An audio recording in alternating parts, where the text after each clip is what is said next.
Narayankhed MLA doctor Patlula Sanjeeva Reddy మంగళవారం నాడు ఆయన క్యాంపు కార్యాలయంలో ఏర్పాటు చేసిన మీడియా సమావేశంలో రుణమాఫీ గురించి మాట్లాడారు. రుణమాఫీ సంబంధిత ప్రతిపక్షాల విమర్శలను నమ్మవద్దని ఆయన సూచించారు. అర్హులైన ప్రతి రైతుకు 2 లక్షల రుణమాఫీ ఇవ్వాలని తెలంగాణ ముఖ్యమంత్రి రేవంత్ రెడ్డి ఇచ్చిన 6 గ్యారెంటీలతో పాటు రుణమాఫీ కూడా అందిస్తారని చెప్పారు. వారు అగ్రికల్చర్ ఆఫీసర్లకు తమ సమస్యలు తెలియజేస్తే సమస్య పరిష్కారం అవుతుందని వెల్లడించారు. కొన్ని ప్రతిపక్ష నాయకులు ప్రభుత్వ పనులను ఒప్పుకోలేక అసత్య ఆరోపణలు చేస్తున్నారని అన్నారు. ఈ కార్యక్రమంలో మున్సిపల్ వైస్ చైర్మన్ దారం శంకర్, నారాయణఖేడ్ అగ్రికల్చర్ ఏడీ నూతన్ కుమార్, ఇతర నాయకులు కార్యకర్తలు పాల్గొన్నారు. 2 లక్షల ఖాతాలు ఉన్నాయి, 8579 కోట్లు. ఇంకా చాలా అవసరం ఉండే కానీ వాళ్ళు చేయలేదు, చేతులు దులిపేసుకున్నారు. మళ్ళీ ఇప్పుడు కాంగ్రెస్ వాళ్ళు ఏం చేసిండ్రని చెప్పేసి కాంగ్రెస్ వాళ్ళు కేవలం 40% మంది రైతులకే రుణమాఫీ చేయడం జరిగిందని చెప్పేసి ఛాలెంజ్ చేస్తూ ఉన్నారు.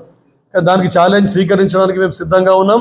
ఇక మా ప్రభుత్వం అన్ని విధాలా సిద్ధంగా ఉంది. ఇంకా మా రుణమాఫీ ఏదైతే ఉందో ఇంకా పూర్తి కాలేదు. ఇంకా 2 లక్షల పైన ఉన్న రైతులకు ఇంకా రుణమాఫీ చేయవలసిన అవసరం ఉన్నది. దానికి సంబంధించి టోటల్గా మేము బడ్జెట్లో 31,000 కోట్ల రూపాయలు మొత్తం రుణమాఫీ గురించి పెట్టడం జరిగింది. ఈ టెక్నికల్ ఫాల్ట్స్ ఏవైతే ఉన్నాయో టెక్నికల్ ఫాల్ట్స్ ఇంకా కూడా వాటిని సరిదిద్ది మిగిలిన వాళ్ళకు కూడా ఎవరైతే గ్రీవెన్సీలకు వస్తూ ఉన్నారో అప్లికేషన్ పెట్టుకుంటే వాళ్లకు ప్రతి ఒక్కరి అర్హత ఉన్న రైతులందరికీ కూడా రుణమాఫీ చేసే విధంగా మా ప్రభుత్వం కృషి చేస్తుంది అని చెప్పేసి చెప్తా ఉన్నాం. కాబట్టి దయచేసి రైతులందరికీ నేను చెప్పేది ఏంటంటే ఎవరు కూడా రెచ్చగొడితే రెచ్చిపోవాల్సిన అవసరం లేదు. చాలామంది నేను పత్రికల్లో చదవడం జరిగింది. ఈ బ్యాంకర్స్లో ఏవైతే బ్యాంకర్స్ ఉన్నారో కరెక్ట్గా కొన్ని అవకతవకలు జరుగుతూ ఉన్నాయి. దళారుల వ్యవస్థను ప్రోత్సహిస్తూ ఉన్నారు, బ్యాంకర్సే ప్రోత్సహిస్తూ ఉన్నారు. ఈ బ్యాంకులలో దళారీ వ్యవస్థ గత ప్రభుత్వంలో ఉన్నప్పుడు చాలా ఎక్కువగా ఉండే. అసలు గతంలో కాంగ్రెస్ ప్రభుత్వాలలో ఈ దళారీ వ్యవస్థ అనేది లేకుండే. ఈ కేసీఆర్ గారు ఈ టీఆర్ఎస్ ప్రభుత్వం వచ్చిన తర్వాతనే బ్యాంకులలో దళారీ వ్యవస్థను పెంచి పోషించిన ఈ ఘనత ఈ గత టీఆర్ఎస్ ప్రభుత్వానికి దక్కుతుంది. అదే ఇప్పుడు కొనసాగుతూ ఉంది. కాకపోతే మేము వచ్చిన తర్వాత మా ప్రభుత్వం వచ్చిన తర్వాత మా ముఖ్యమంత్రి రేవంత్ రెడ్డి గారు బ్యాంకుల పైన కూడా దృష్టి పెట్టడం జరిగింది. తర్వాత నారాయణఖేడ్ బ్యాంకులలో అవకతవకలు అని చెప్పేసి పత్రికలలో చదివిన తర్వాత నేను కూడా లీడ్ బ్యాంక్ చీఫ్ మేనేజర్ గారితో మాట్లాడి వారిని రిక్వెస్ట్ చేస్తే వారు కూడా ఇక్కడికి ఎంక్వైరీకి రావడం జరిగింది. నారాయణఖేడ్ బ్యాంకులలో ఎంక్వైరీ చేసింది. తర్వాత నేను మళ్ళీ వారితో మాట్లాడితే లేదు అట్లాంటి అవకతవకలు మా దృష్టికి ఏం రాలేదు అని చెప్పిండ్రు. అయితే నేను మళ్ళీ వారిని రిక్వెస్ట్ చేసిన లీడ్ బ్యాంక్ మేనేజర్ అవుతున్నారో వారు రిక్వెస్ట్ చేసిన సార్ మీకు ఏవైతే అవకతవకలు జరిగినాయో ఏ బ్యాంకులలో జరిగినాయో రైతులు మా దృష్టికి తీసుకొని వచ్చిండ్రు. అలాంటి అవకతవకలను మీ దృష్టికి మళ్ళీ మేము తీసుకొని వస్తాం పర్సనల్గా. కాకపోతే మీకు రిక్వెస్ట్ ఏంటంటే తర్వాత ఇది కలెక్టర్ గారి దృష్టికి కూడా తీసుకొని పోతే కలెక్టర్ గారు కూడా బ్యాంకర్స్ మేనేజర్ జిల్లా లెవెల్లో బ్యాంకర్స్ మీటింగ్ కూడా కండక్ట్ చేయడం జరిగింది. వారు కూడా ఇన్స్ట్రక్షన్స్ ఇచ్చిండ్రు. ఎలాంటి అవకతవకలకు తావు లేకుండా రైతులకు అందరికీ కూడా న్యాయం చేసే విధంగా కృషి చేయాలని చెప్పేసి గౌరవ కలెక్టర్ గారు కూడా మీటింగ్లో చెప్పడం జరిగింది. దాని తర్వాత నేను మరి స్పెసిఫిక్గా సంగారెడ్డి మీటింగ్ సరే ఒకసారి తమరందరూ కూడా బ్యాంకర్స్ మీటింగ్ ఇక్కడ నారాయణఖేడ్లో ఏర్పాటు చేయండి, నేను కూడా వస్తానని చెప్పేసి వారికి రిక్వెస్ట్ చేసిన.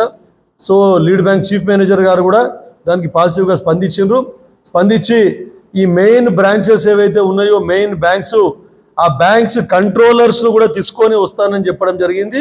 రేపు 23వ తేదీ రోజైనా లేదంటే ఆ రోజు వీలు లేకుంటే 27వ తేదీ అయినా సరే నారాయణఖేడ్లో అన్ని బ్యాంకర్స్తోని తర్వాత బ్యాంక్స్ కంట్రోలర్స్తో తీసుకొని వచ్చి ఇక్కడ బ్యాంకర్స్ ద్వారా నారాయణఖేడ్ లోకల్ అనే బ్యాంకర్స్ మీటింగ్ కండక్ట్ చేస్తామని చెప్పడం జరిగింది. తెలుసుకునేది ఏంటంటే ఎలాగైనా బ్యాంకులలో మీకేమన్నా బ్యాంకర్స్ ద్వారా ఇబ్బంది వస్తే తర్వాత బ్యాంకులలో బ్రోకర్స్ ద్వారా ఏమైనా ఇబ్బంది అయ్యి ఎందుకంటే ఫస్ట్ క్యూలో నిలబడ్డ రైతులకు న్యాయం జరుగుతలేదు, బ్రోకర్ ద్వారా వెళ్తే తొందరగా పని అవుతుందని చెప్పేసి ఇట్లాంటి మా దృష్టికి వచ్చినాయి. కాబట్టి రైతు సోదరులకు అందరికీ మేము కోరుకున్నది ఒకటి ఏంటంటే ఇలాంటి సమస్యలు బ్యాంకుల ద్వారా మీకు సమస్యలు ఉంటే అవన్నీ అంత లోపల రేపు 23వ తేదీ లోపల మాకు వచ్చి మా దృష్టికి తీసుకొని వస్తే అవన్నీ ఆ బ్యాంకర్స్ కంట్రోలర్స్ ముందర కూడా మేము పెట్టి ఆ సమస్యలను పరిష్కరించే విధంగా కృషి చేస్తామని చెప్పి చెప్తా ఉన్నాం. అన్ని బ్యాంకులలో పెడుతున్నారు, ఫోర్సిబుల్గా పెడతలేము మేము. కాకపోతే వాళ్ళని ఒప్పించి వాళ్ళ కన్సర్న్ తీసుకొని లక్షకు 10,000, 2 లక్షలు ఉంటే 20,000, అట్లా లక్ష పైన ఉంటే 20,000 అట్లా పెట్టుకుంటున్నాం మేము. ఎమర్జెన్సీ ఫండ్ కింద ఎప్పుడన్నా వాళ్ళకి అవసరం పడుతుంది.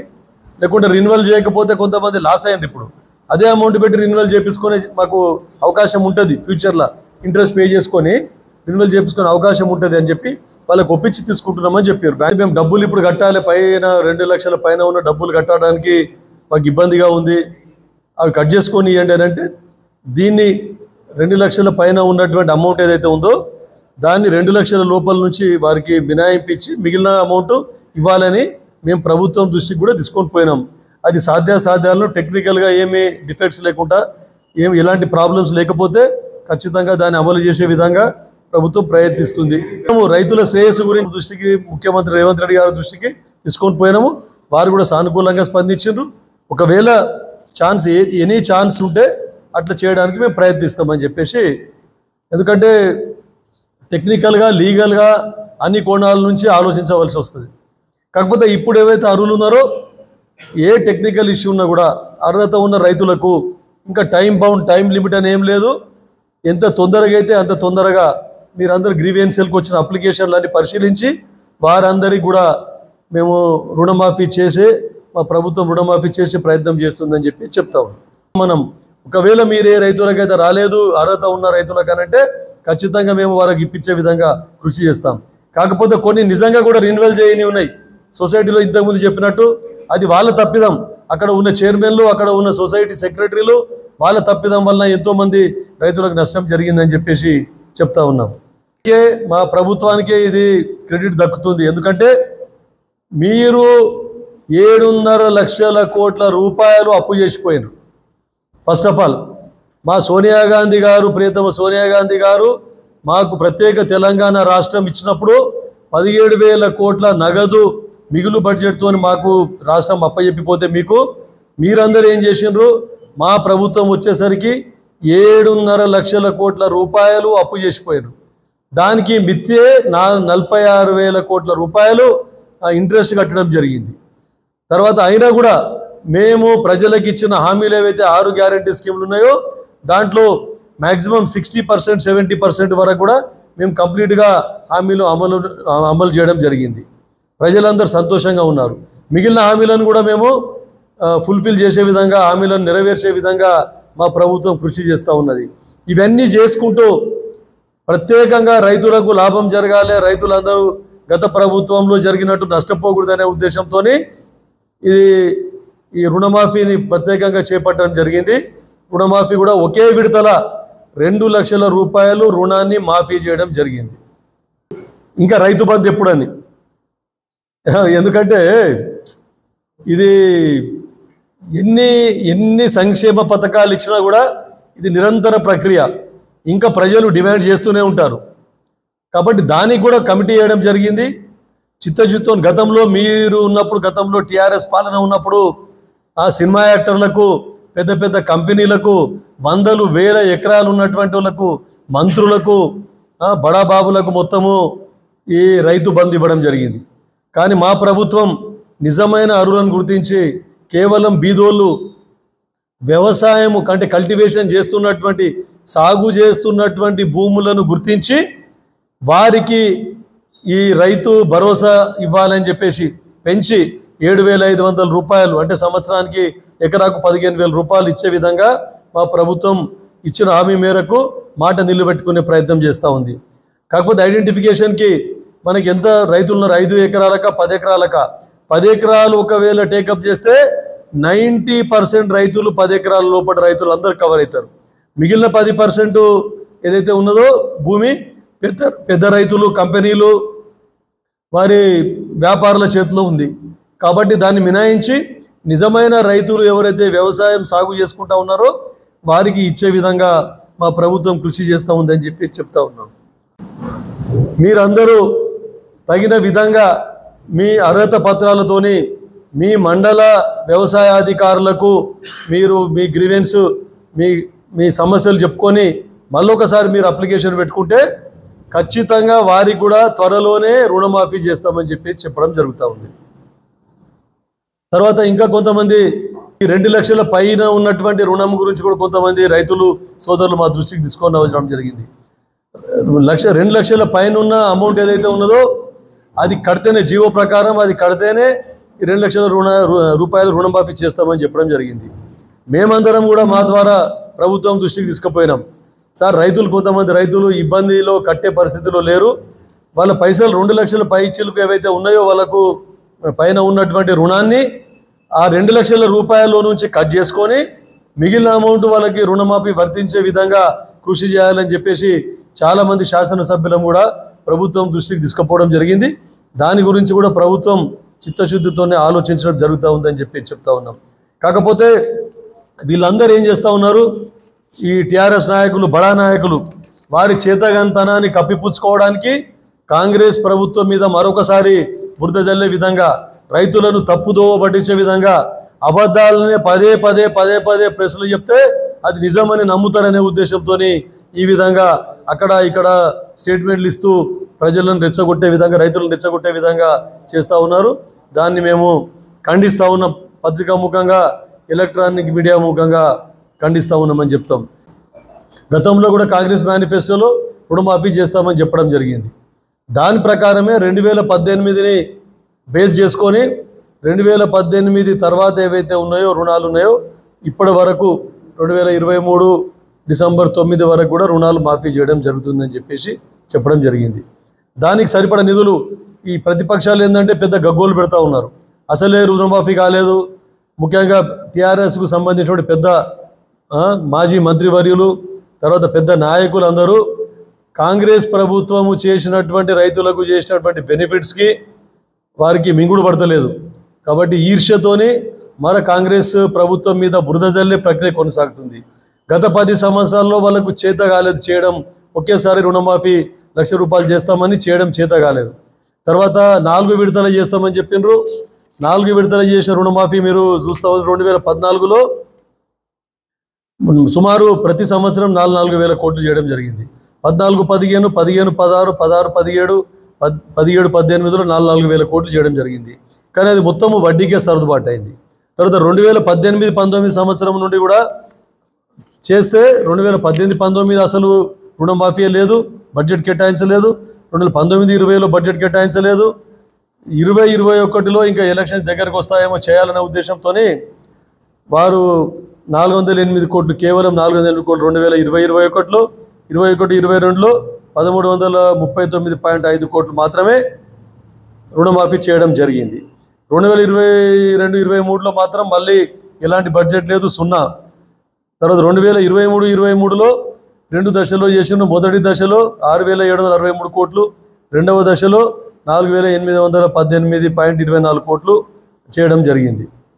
మన్మోహన్ సింగ్ గారి ప్రభుత్వం ఉన్నప్పుడు, మా కాంగ్రెస్ ప్రభుత్వం ఉన్నప్పుడు, కేంద్ర ప్రభుత్వంలో, రాష్ట్ర ప్రభుత్వంలో వైఎస్ రాజశేఖర రెడ్డి గారు ముఖ్యమంత్రి ఉన్నప్పుడు కూడా 70,000 కోట్ల రుణమాఫీని ఒకే విడతగా నిర్వహించడం జరిగింది.